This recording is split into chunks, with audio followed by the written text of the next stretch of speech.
Welcome to Hood Champion Boxing and Sports. In boxing, you find a way to win or you find a way to lose. So the WBC is making all these mandatory fights, which is great for us as fans. I think Mauricio Suleiman is doing a great job as the president, because obviously he's a fight fan, as well as the president of the WBC, the most prestigious sanctioning body in boxing. But the thing is, politics are politics. And although we see Mauricio Suleiman trying to force the hand on some boxers to get in the ring with each other, and then force the hand for the winner to go on and face Canelo and other huge names.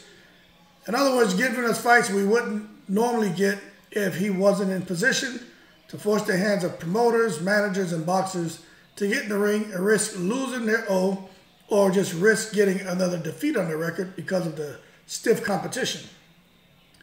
But nonetheless, we already see Bob Arum is saying how they probably won't make the fight with Pitbull Cruz and Stevenson. Pitbull Cruz team is saying they don't want the fight. Plant Benavidez, that's sorted out. Thurman and Spence seems to be sorted out, but Spence isn't all in on that. And it's frustrating, right? It's frustrating. But when you look at, for some of the fights that aren't being made, like they have this, like the Dominican fighters, right? They have three active Dominican fighters right now that are absolute beasts. And I've done videos on two of them already. And I'm not talking about Jason Rosario. I'm not talking about him. He had his moment. He's out of here now. He's retired, all right? But this guy, Carlos Adames, or Adames, however you want to pronounce it, right? This guy is a monster, man. And he's supposed to be the mandatory for Jermall Charlo. But the thing about Jermall Charlo, he was coming off of an injury. He had to pull out of a Selecki fight from June. And then after that, he just has a lot of stuff in his personal life he has to sort out. If you guys remember, his wife went on a rant a few months ago, insulting him, calling him names, saying he's broke, he's going to lose his house. And she just aired all of his dirty laundry, all of the personal business that really should never get out to the public. It gets out, and it sucks because it kind of makes it hard for anyone to want to come out and be seen, knowing that some of your dirty laundry has been leaked to the public. And when it gets out there to the public, a lot of these animals take that information and they want to run with it, exploit it, get clicks on the YouTube channel, clicks on Twitter, clicks on Instagram, and just try to find a way to put some kind of money in their pocket off of your misery and your suffering. So very unfortunate. Man has kids with her, but it seems to me that the WBC understands his situation, but at the same time, they're not going to force him into a fight right now, but they kind of have him on a short rope because he hasn't boxed since June 2021. All right, so he's going to have to do something with that belt. Can't just hold on to it. So as a result, man, the WBC, they had a convention in Acapulco, Mexico, and during the convention they named a lot of mandatory challengers. And the thing is, they just recently had a big meeting with Carlos Adames and his family, kind of celebrating his position with his most recent win, and petitioned him to be the mandatory challenger for Jermall Charlo. But the thing is this, man, they want him to have patience because Adames is ready. Like, you talk about somebody being hungry, Adames is ready. He wants to fight. He wants to fight Charlo. He feels like if he fights Charlo, he'll get Charlo out of there. And there's a good chance, because when you have somebody like him, Carlos Adames, when they're 22 wins, 17 KOs, and he has one loss, which to me is just kind of, a fluke loss by decision. But when you have somebody like that, who can hit like that, the way he can, anything's possible. But at the end of the day, Jermall Charlo is a special fighter. But that would give him probably an extremely tough fight. And I'm not too sure Jermall Charlo is going to be in a rush to come off of such a long layoff and get in the ring with a killer like like Adamas. So this is something that I read off of BoxingScene.com, and it said when it comes to Charlo, it says the Dominican middleweight publicly petitioned to the WBC to name him mandatory for Charlo, right? But Suleiman said, hey, got to be patient. They want to find out what the plans are for Charlo. You know, Houston's Charlo, 32-0 and 22 KOs, hasn't boxed since June 2021. Doesn't have a fight schedule. Charlo is currently recovering from an injury, is what Suleiman said. That's why the WBC ordered an interim championship. We will assess what's the status of Jermall, and in the meantime, Carlos Adames is free to defend the interim championship, so there's no issue. Once we understand the situation of Charlo, we will assess the division. The 32-year-old Charlo withdrew from his fight against Poland's Selecki, 32 losses, 11 KOs, which was scheduled for June 18th at the Toyota Center in Houston. Charlo reportedly sustained a back injury, which we all know is bullshit now.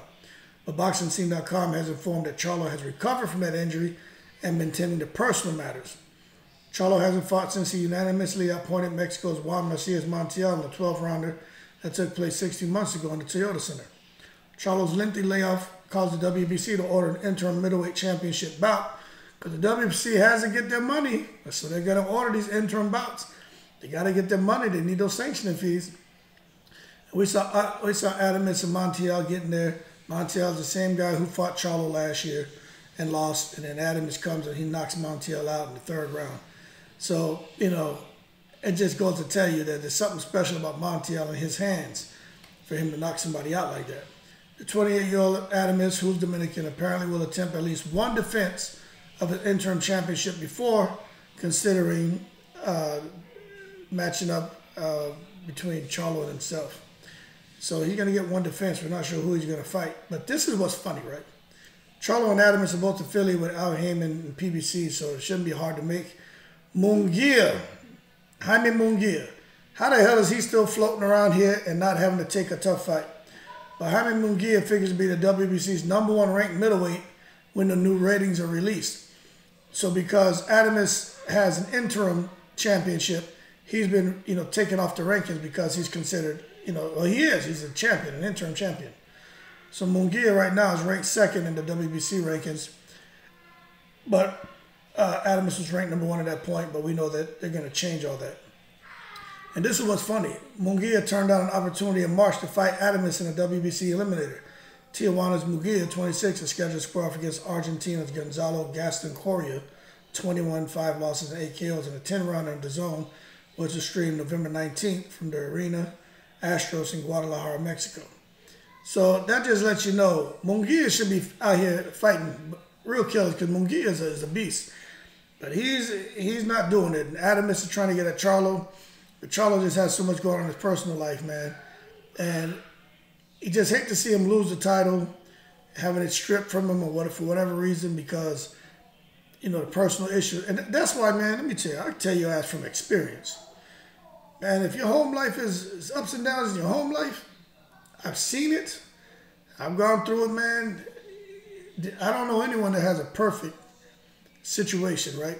But it's got to be more hit than miss. But there's sometimes where there's some ups and downs, you know, it comes with the territory.